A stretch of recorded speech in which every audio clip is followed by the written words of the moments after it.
ఇప్పుడే జీ5 app download చేయండి. చూడండి మీ ఫేవరెట్ టీవీ షోస్ ఎప్పుడైనా ఎక్కడైనా. సంతకాలు చేయడానికి ఎందుకెంత తొందరపడుతున్నారు?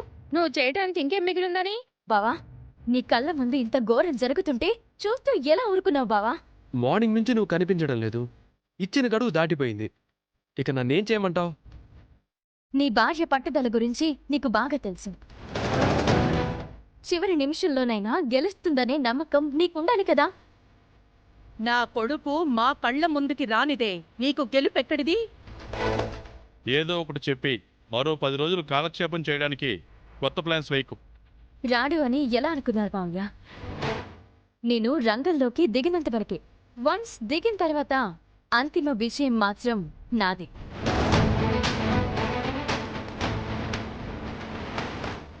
మాటలు కోటలు దాటుతున్నాయి. ముందు విషయం ఏంటో చెప్పు. ముందు ఈ అగ్రిమెంట్స్ని కాల్ చేయండి. అత్తయ్య గారి రెండో కొడుకుని మాకు చూపించకుండా ముందే విక్టరీ సెలబ్రేషన్స్ చేసుకుంటున్నాం. నీకేం మంచిది కాదు. సుబ్బయ్య గారు, సుబ్బయ్య గారా? అత్తయ్య గారు రెండో కొడుక్కి మరీ మొతక పేరు పెట్టినట్టున్నారే.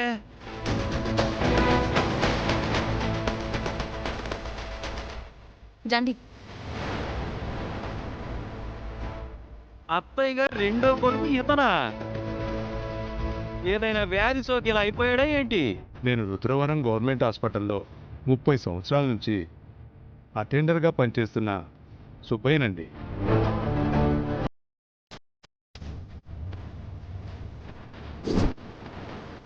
సుబ్బయ్య, డాక్టర్ గారు ఇంకా ఎంతసేపట్లో వస్తారయ్యా? అక్కడ డెలివరీ అవ్వాలి కదా సార్. ఉన్నదే ఒక్క డాక్టరాయే. నా తొలి అడుగు రుద్రవరంలో పడిన తర్వాత నేను కలిసిన మొదటి వ్యక్తి సుబ్బయ్యే. నా ఎంక్వైరీ మొదలైంది ఈయన దగ్గర నుంచి.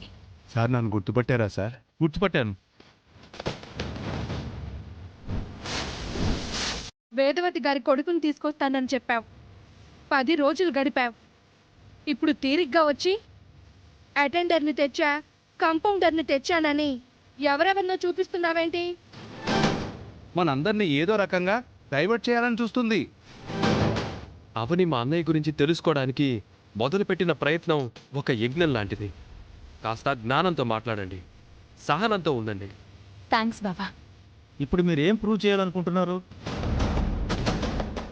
వెయిట్ లాయర్ గారు, వెయిట్. రాజీ గారు,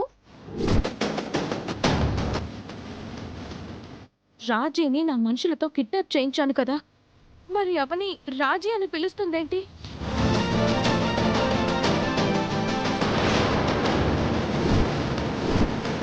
జీ5 యాప్ డౌన్లోడ్ చేసి అన్ని ఎపిసోడ్స్ పూర్తి ఉచితంగా చూడండి.